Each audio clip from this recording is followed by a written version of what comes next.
All right, we go for the river barrel. A very nice hand to do that. Let's crush.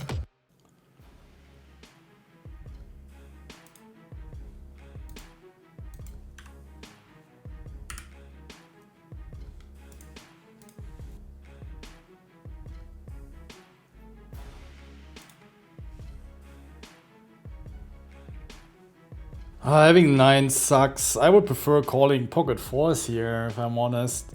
King 9s, 10 9s.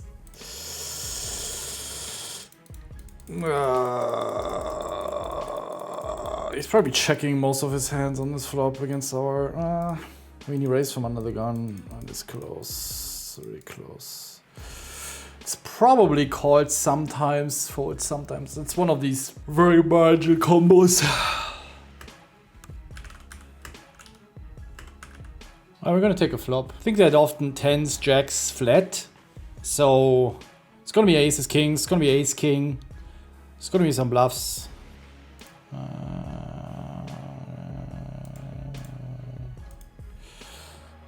That's a bad flop. Even his bluffs get there.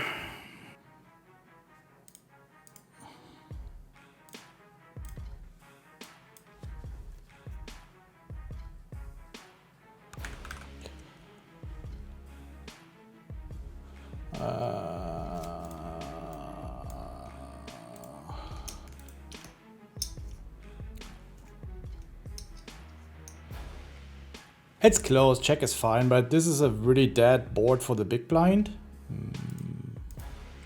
I'm gonna go for check bluff river, I think. Or we can also bet now, get him to fold pocket 8s to... I think it's also fine. I think it's nice here to get him off like 6s, 7s, 8s, 9s. I mean, ace queen clubs not possible, but we block some queen 10 clubs floats. If he tanks, he's probably on pretty strong. All right. I mean, even if he's jack 10 and diamonds, it's a pretty dicey spot for him, isn't it?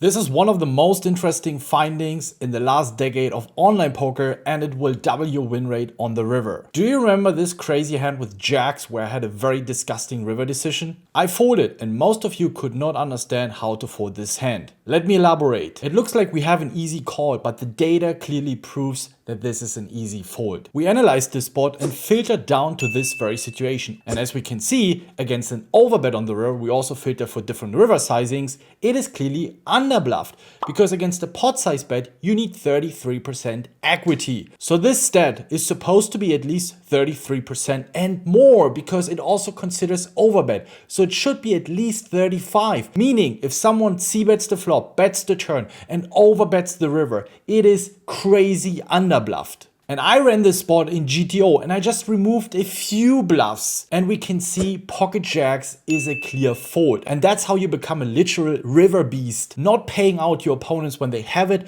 but also making crazy good hero calls, because we have also identified situations that are clearly overbluffed. And if you want to stop guessing and not knowing what to do, then check out my newest update for the Tournament Masterclass expert version. And not only am I sharing the data, but also additional video content, so you really understand what to do and when to call and when to fold. And only for a few days left, we have a $300 discount, so don't miss out on this one.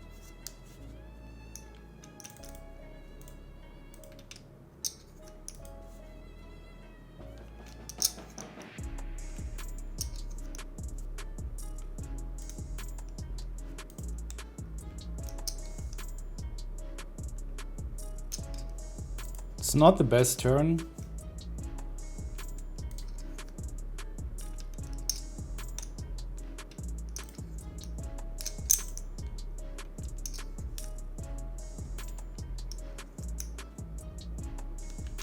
Calls king 10. The reason why I check is because our range is really crappy from the big blind. He is, of course, not having ace queen, ace king, right? Queens. Also, we have a lot of crap. We have 10-4 off, we have 9-3 off, we have jack-7 off, 8-3, 8-4 off, 9-6 off, and he's not having. So we have a few more nutted hands, yes, but just our bottom part is drags our equity down. And once he calls, he's gonna have a flush draw king 10. He's not gonna have 8-4 off. He's not gonna have 6-7 off, right? We raise really polarized. So he's gonna have an ace, a queen. He's for sure not having the top hands, but he's still calling any queen.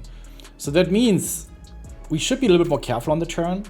Probably 3-4 is also not always raising. So I want to check back some weaker ace-x on the turn, especially since we're not going to be raising ace-deuce, right? And he's going to have all of them. So he improves to like a very few more combos 2 pairs. When I don't have the ace and diamonds, I definitely continue. It just feels natural to me to check back some weaker ace-x. If I have ace-10, ace-jack, I just go for 3 streets here.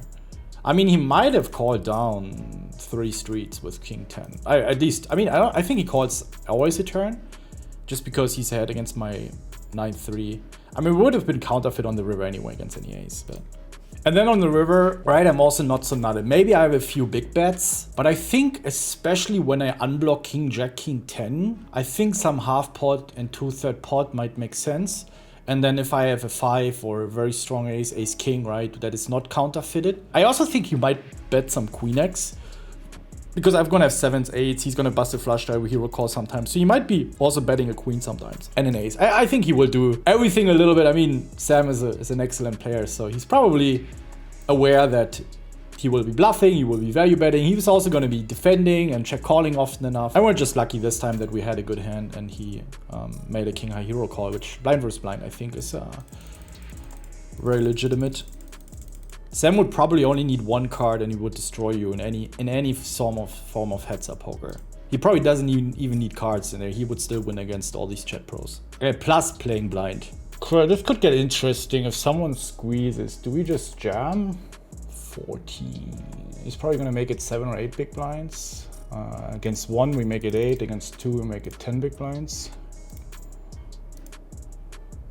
We're playing for all the cookies. All of the cookies. All right. 5. 5, 5, 4. Backdoor straight flash. Wow, this is 4-way. We could be drawing. The problem is, I just don't think... I think I'm gonna fold this. It's a very bad hand. This set is not live. If we make a club, it has a lot of really terrible reverse implied odds. And I also don't think he steps with pocket 8s without a club. And we still have a player behind.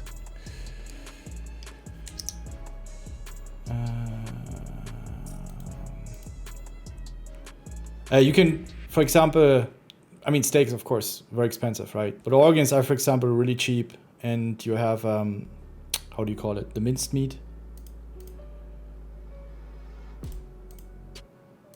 I think we have a potentially nice triple barrel hand because Sam's probably going to be flatting ace queen, ace jack. I think we're gonna bet again. We don't block, like if he has king queen off, queen and diamonds. Gonna go again. I hope the diamonds don't get there.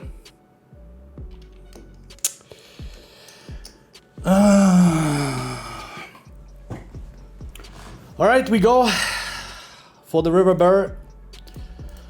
A very nice hand to do that. I'm gonna choose a similar sizing as I did earlier with my ace 9. Just folding out the 7. I mean, deuce X and diamonds get there, but... Well, probably deuce X and diamonds. Did Sam river did he slow play a boat? Did he turn something into a bluff? I mean, we had queen high, right? So we can't really call it.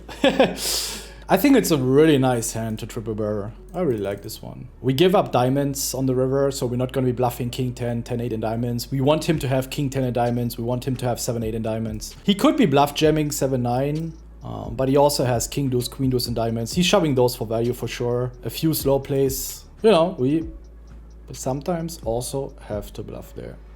And I also want to value bet by pretty much ace 10 and better. Would be interesting to see if Sam could jam a 9 on the river. For sure he's capable of. I mean, it's 24 big still, but we're down to 20 out of 21. The reason why he did not want to jam the river is because he has all the deuce X and diamonds, right? That's a lot of combos that he gets through with. It's, you jam, and if it's not a deuce, he could jam some 7-8 and diamonds, blocking A7, blocking 7s, blocking 9s. Definitely possible. I think that would be probably his main bluff here. But as you've seen yesterday in the stream, I don't fucking care. We're gonna bring it back easy.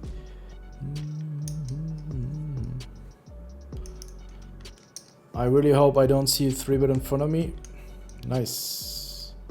We're gonna be reshoving.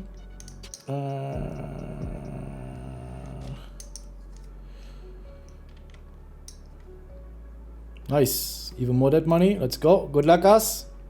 We're ready.